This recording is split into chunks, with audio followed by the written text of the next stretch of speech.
選擇1號嘅朋友，未來1個星期你將會進入一個內省同埋觀察嘅階段。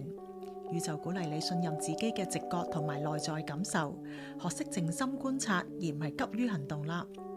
透過內心嘅沉澱，你將會更清楚睇見一啲事情嘅本質。過去嘅困境或者限制正在逐漸解除，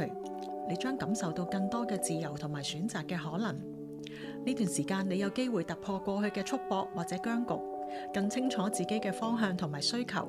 逐步掌握一啲事情嘅發展。今個星期你要嘗試去審視全局，權衡利弊，並且運用直覺輔助你嘅判斷。你將會更穩健咁面對挑戰，為嚟緊嘅新機會做好準備。選擇2號嘅朋友，呢一個星期宇宙鼓勵你喺做決策嘅時候要保持理性，同時信任自己嘅直覺同埋感受。今個星期你嘅挑戰可能會係你要同時間兼顧唔同嘅角色，處理唔同嘅事情，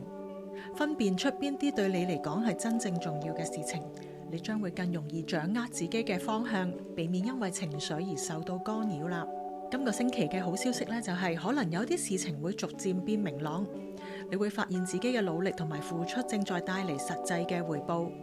亦都會為你帶來一啲自身嘅喜悅同埋安全感。你嘅內心會漸漸感受到平衡同埋圓滿，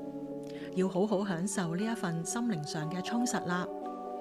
選擇3號嘅朋友，未來1個星期你會進入一個釋放同埋重新連結嘅時期。宇宙鼓勵你要放下過去嘅包袱同埋失落，重新整理思緒同埋能量。當你接受過去嘅經歷，而唔再有糾結同埋傷痛，你將更清楚自己真正想要行去嘅方向。今個星期你將會有機會去面對一啲新嘅抉擇或者重要關係嘅契機，